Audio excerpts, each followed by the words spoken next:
하나님의 어린 양 예수,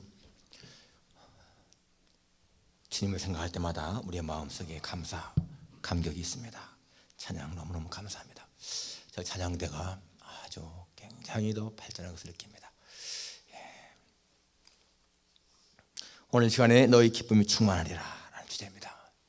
음악 역사에 보게 되면은 이 모차르트를 가리켜서 음악의 천재라고 합니다. 음악의 천재라고 하는 사람은 아마 모차르트가 가장 적합할 것 같습니다. 그런데 베토벤에 대해서는 음악의 천재라는 말은 쓰지 않습니다. 대신에 음악의 성인, 악성이라는 말을 쓰죠. 음악의 성인. 사실 이 베토벤은 나이 26살 때부터 벌써 청각을 잃어서 귀가 들리지 않기 시작했습니다. 그래서 32살 먹었을 적에 그는 자살하려고 유서를 썼습니다. 자기 형제들에게 보내는 유서.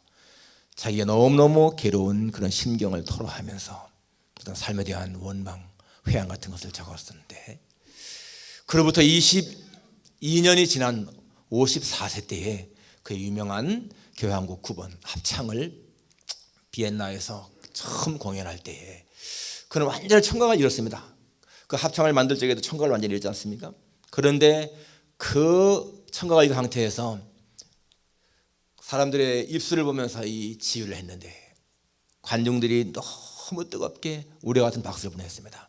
무려 5번이나 기립박수를 보냈는데, 사실 이 베토벤은 청중을 등지고 있었기 때문에 보지 못하잖아요. 나중에 한 가수가 몸을 돌이켜서 그 청중들의 그 박수친 우레와 같은 환호를 보게 해서 했다고 했는데, 사실 그 당시는 이 베토벤이 죽기 2년 전이었습니다. 환경으로 볼 적에는 훨씬 더 어려운 상황이었지만은 그 32살 때는 오히려 젊고 그랬을 적에도 그렇게 낙심하고 절망해서 자살까지 하려고 했는데, 나이가 든 후에는 그는 그때의 그 합창을 지휘하면서 말할 수 없는 기쁨, 즐거움을 누렸다는 거죠. 그러니까 사람은 어떤 그 환경 때문에 사실 기뻐하고 슬퍼하는 그것은 무엇인가 좀 믿음이 없는 사람이죠. 믿음이 있는 사람은 환경을 초월해서 기뻐한다. 전도서는 솔로몬이 쓴 것인데, 이 전도서에 보게 되면은 사람이 사는 것 가운데에서 이 즐거워하고 기뻐하고 손해하는 것보다 나은 것이 없다. 없음을 알았다라고 고백합니다. 사람이 자기 일에 즐거워하는 것보다 더 기쁜 것이 없다라고 그렇게 고백하잖아요.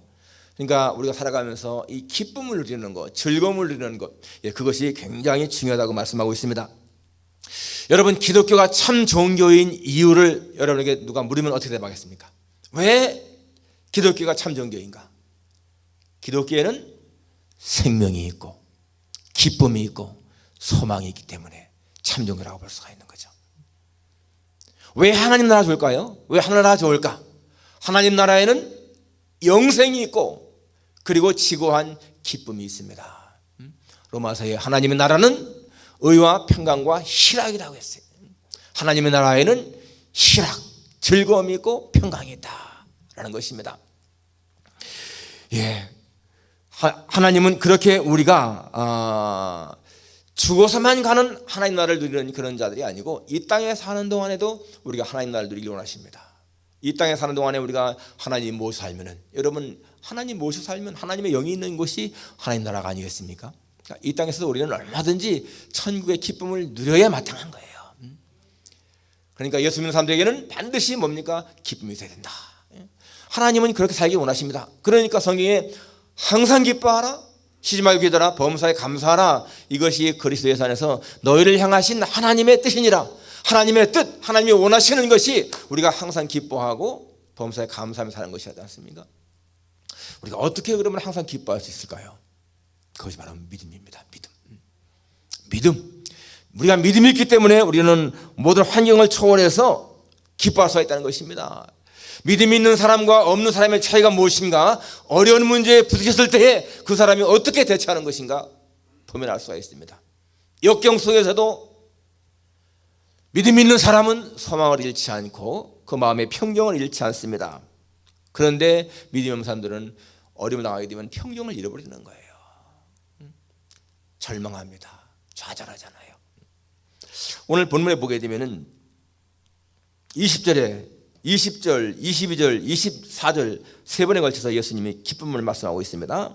20절에 내가 진실로 너에게 이르노니 너희는 곡하고 애통하겠으나 세상은 기뻐하리라. 너희는 근심하겠으나 너희 근심이 도리어 기쁨이 되리라.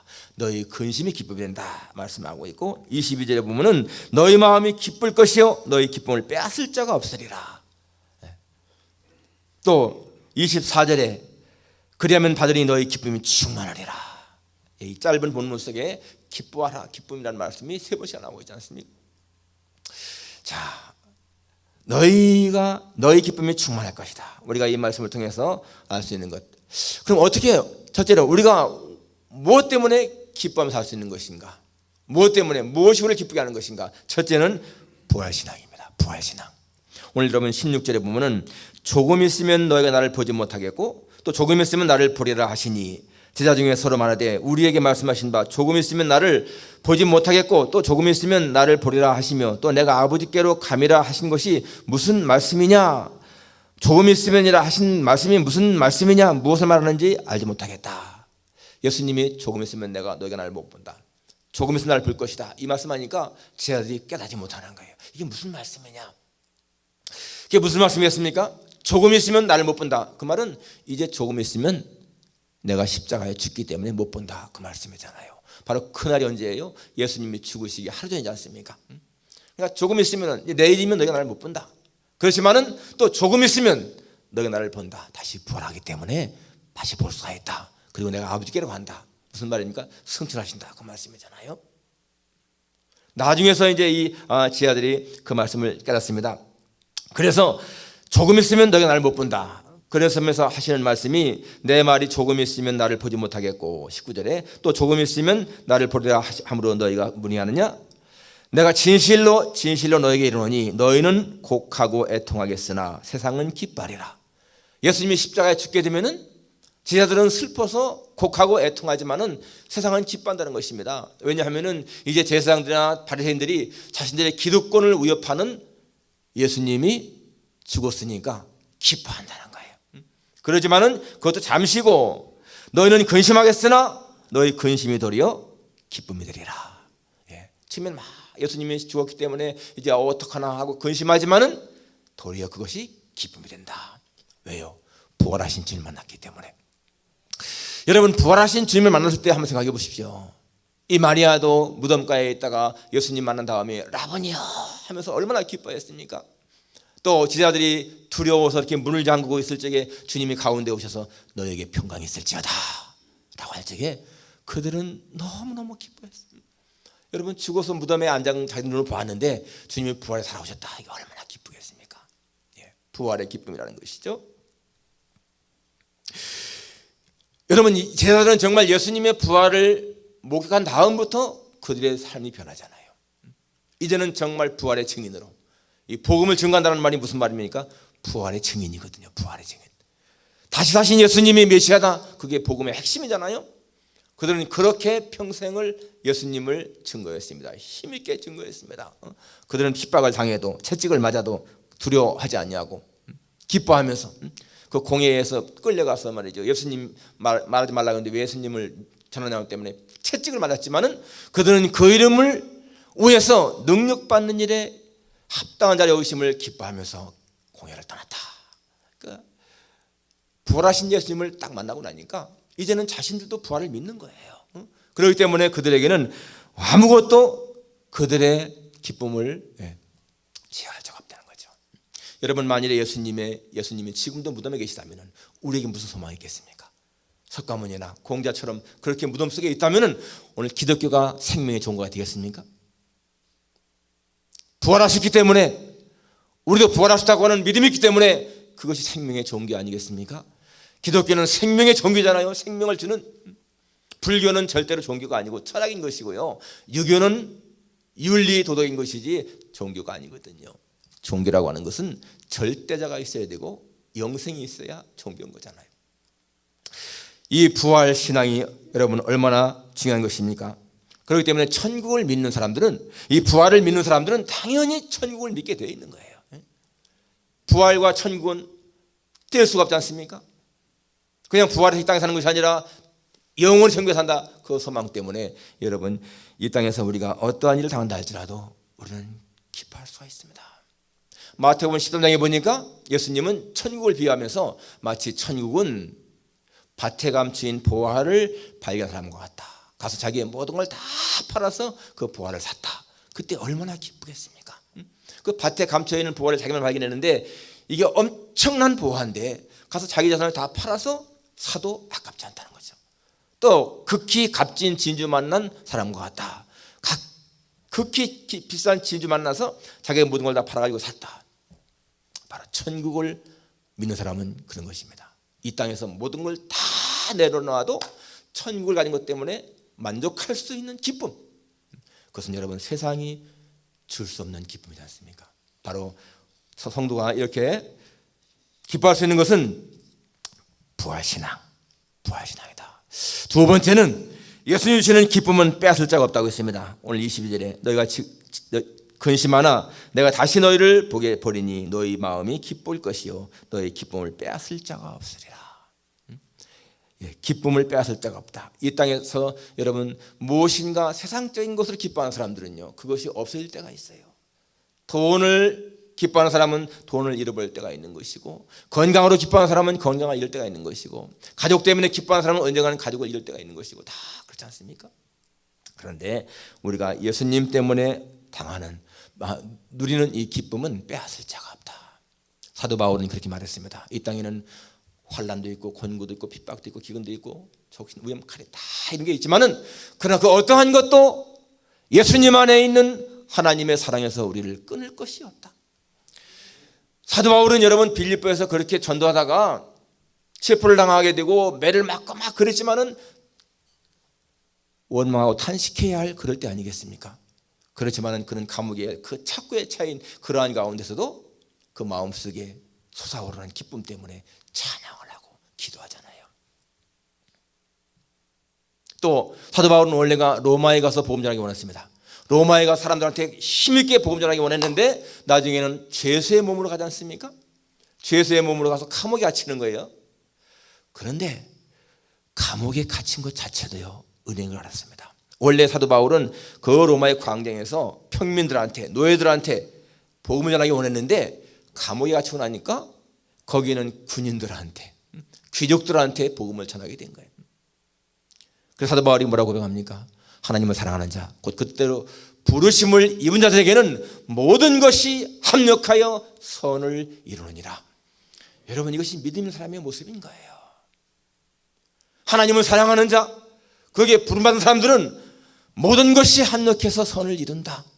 사도 바울처럼 나는 로마에 가서 자유롭게 광장에서 복음 전하기 원했는데 감옥에 갇혔지만은 감옥에서도 시위대에 그들에게 복음을 전하니까 그것이 더 좋다고 생각하는 거죠. 그러니까 여러분 예수를 믿는 사람들, 확신 있는 사람들에게는 그들의 기쁨을 빼앗아갈 자가 없다. 오늘 여러분이 부활 신앙이 확실하다면은 여러분에게 어떠한 일이 닥친다 할지라도 그것 때문에 기쁨을 빼앗겠습니까? 제가 주간에 여러분들한테 다 카톡을 보내죠. 삼성연구원 연구원 아내의 감동적인 실화. 그분은 보니까 40대 중반인데 자기의 자랑은 뭐였습니까? 자기의 좋은 집.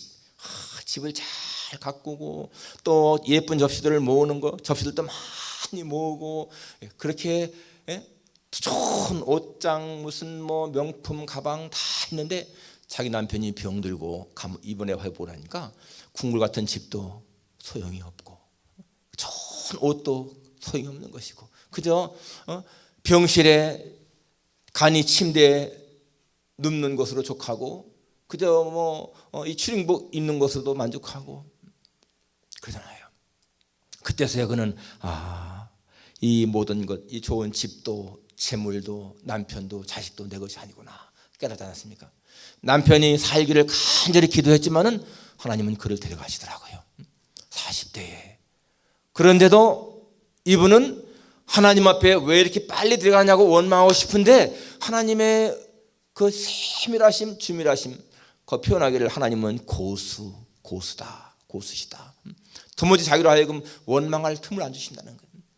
그래서 그는 오히려 자기 남편이 죽었지만은 뭐 영정 사진도 준비하지 못해가지고 자기 아들하고 찍은 사진을 어떻게 해서 만들었는데, 그리고도 장례를 다 치르고 하나님 앞에 믿음을 잃지 않고요, 기쁨도 안 잃는 거예요.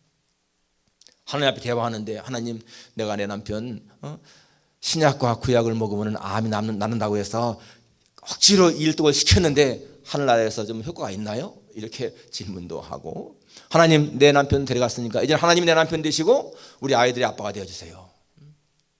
여러분, 그렇게 정말 의연하게 살아가는 모습, 그게 하나님을 믿지 않고 천국을 믿지 않으면 어떻게 그렇게 하겠어요? 그러면서 나도 이제 이상 여행을 끝난 다음에 아버지 집에 돌아갈게. 그때 만나면은 나를 사랑해주고 나를 안아달라고. 정말 믿음이 힘이 얼마나 큰 것인지요. 믿음이 없다면은 하나님 어떻게 해서 이렇게 젊은 나이에 사랑하는 남편을 데려갑니까? 라고 원망할 수 있는 거 아니겠어요? 그런데도 의연하게 모든 것을 받아들이면서 천국에 대한 소망 때문에 다시 만날 날을 생각하면서 마음의 평안을 갖는 거. 여러분, 그게 무슨 말입니까? 너희의 기쁨을 빼앗아갈 자가 없다. 오늘 여러분이 세상적인 것 무엇 때문에 내 마음에 그러한 기쁨이 잃어버린다면 우리는 생각해 봐야 됩니다. 내가 정말로 바른 믿음을 가지고 있는 것인가? 아무도 빼앗을 것이 없다는 이 말씀대로 나는 예수님 안에서 확실한 믿음이 있고 정말 기쁨을 누리는가?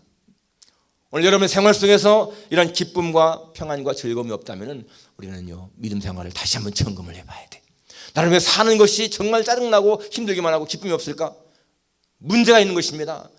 하나님이 원하시는 것은 아니라는 얘기예요. 하나님은 반드시 우리가 기쁘게 살기를 원하십니다. 내가 이스라엘 너에게 이름은 내 기쁨이 너희 안에서 너의 기쁨을 충만케 하려 함이라 라고 말씀하지 않습니까? 그렇기 때문에 오늘 우리의 믿음을 돌아봐야 됩니다. 오늘 여기 말씀도 주님은 지금 내일이면 이제 죽으시는 거예요. 제자들도 그걸 알고 있습니다. 그래서 조무지 기뻐할 수 없는 상황인데 예수님은 계속해서 기쁨을 말씀하고 있지 않습니까? 마지막 세 번째는 큰 기쁨 중에 하나가 기도 응답받는 것이라고 말씀하고 있습니다. 오늘 24절에 23절부터 보면 그날에는 너희가 아무것도 내게 묻지 아니하리라. 그날이 언제입니까? 예수님이 부활하시고 나면 그 말이에요. 그전에는 제자들이 염려 때문에 의문이 많았는데 그날에는 너희가 아무것도 내게 묻지 아니하리라. 내가 진실로 너에게 이르노니 너희가 무엇이든지 아버지께 구하는 것을 내 이름으로 주시리라. 지금까지는 너희가 내 이름으로 아무것도 구하지 아니하였으나 구하라. 그리하면 받으리니 너희 기쁨이 충만하리라. 기도 응답에 대한 약속이지 않습니까? 기도 응답. 정말 기도는 믿는 자가 누리는 특권입니다.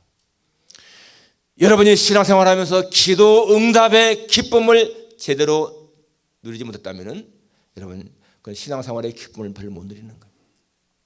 성경에는 얼마나 많은 부분에 대해서 여러분 이 기도의 말씀하고 있지 않습니까? 구하라, 찾으라, 두드리라. 그러면 얻고 찾고 열린다. 이런 말씀이 얼마나 많아요. 쉬지 말고 기도하라.